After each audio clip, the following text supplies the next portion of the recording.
డింగా డింగా ఈ వ్యాధి పేరు ఎంత భిన్నంగా ఉందో వ్యాధి లక్షణాలు కూడా అంతే వింతగా ఉంటాయి.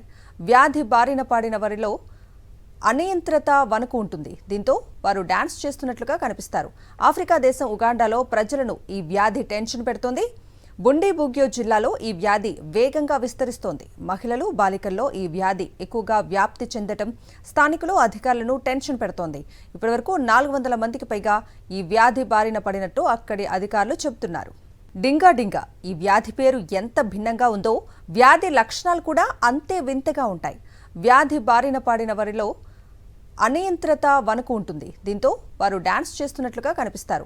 ఆఫ్రికా దేశం ఉగాండాలో ప్రజలను ఈ వ్యాధి టెన్షన్ పెడుతోంది. బుండీబుగ్యో జిల్లాలో ఈ వ్యాధి వేగంగా విస్తరిస్తోంది. మహిళలు, బాలికల్లో ఈ వ్యాధి ఎక్కువగా వ్యాప్తి చెందటం స్థానికులు, అధికారులను టెన్షన్ పెడుతోంది. ఇప్పటివరకు 400 మందికి పైగా ఈ వ్యాధి బారిన పడినట్టు అక్కడి అధికారులు చెబుతున్నారు.